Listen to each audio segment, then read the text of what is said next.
Kozhikode Koya road തെരുവത്ത് ബസാറിൽ മതിലിടിഞ്ഞ കുട്ടികൾക്ക് മേൽ പതിച്ചു. അപകടത്തിൽ 5 കുട്ടികൾക്ക് പരിക്കേറ്റിട്ടുണ്ട്. ലോറിയുടെ സൈഡ് തട്ടിയാണ് മതിലിടിഞ്ഞു വീണത്. സംഭവസ്ഥലത്ത് നിന്ന് റമീസ് ചേരുന്നുണ്ട്.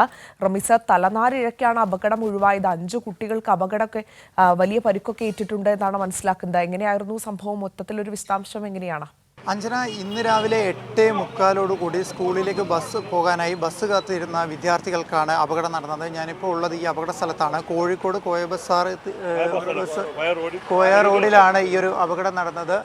ഈ കടയുടെ ഭാഗത്ത് ഉണ്ടായിരുന്ന കഴുക്കോലിൽ ഇവിടെ വന്ന ഒരു ലോറി തട്ടിയാണ് അപകടം ഉണ്ടാകുകയും തുടർന്ന് 5ഓളം വിദ്യാർത്ഥികൾക്ക് ഗുരുതരമായി പരിക്കേൽക്കുകയും ചെയ്തത്. ഈ കുട്ടികളെ നിലവിൽ ബീച്ച് ഹോസ്പിറ്റലിലേക്ക് മാറ്റിയിട്ടുണ്ട്. നമ്മളോടൊപ്പം ഇവിടെ ഉണ്ടായിരുന്ന ദൃക്സാക്ഷികൾ പറയുന്നുണ്ട്. ഇവിടെ എന്തായിരുന്നു സംഭവം എങ്ങനെയാണെന്ന് ഞാൻ പറഞ്ഞുതരാം. സംഭവം കുട്ടികൾ എന്നും ഇവിടെയാണ് കാത്തു നിൽക്കുക.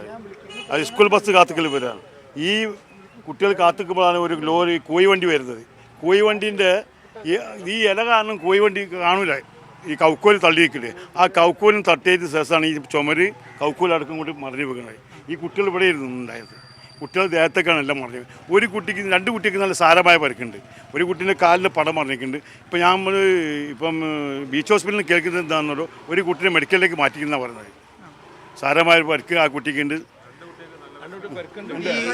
ഈ ഭാഗത്തുള്ള കുട്ടികളാണ് എല്ലാം ഇവിടെയുള്ള കുട്ടികളാണ്. കുട്ടികൾ സാധാരണ ഇവിടെ തന്നെ കാത്തുക്കല്ലേ. അഞ്ജന, ഇതാണ് പ്രദേശവാസികൾക്ക് പറയാനുള്ളത്.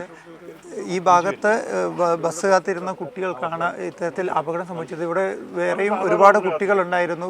തലനാരിയേക്കാണ് വലിയൊരു അപകടം ഒഴിവായതെന്നാണ് ദൃക്സാക്ഷികൾ പറയുന്നത്. എന്തായാലും കുട്ടികളെ ഉടൻ തന്നെ പ്രദേശവാസികളും ദൃക്സാക്ഷികളും ചേർന്ന് നേരെ ഹോസ്പിറ്റലിലേക്ക് മാറ്റുകയും വേണ്ട ചികിത്സ കൊടുക്കുകയും ചെയ്തിട്ടുണ്ട്. കുട്ടികൾ ഇപ്പോൾ നിലവിൽ ആശുപത്രിയിൽ ചികിത്സ വഹിച്ചുകൊണ്ടിരിക്കുകയാണെന്നാണ് അറിയാൻ കഴിഞ്ഞത്. അഞ്ജന.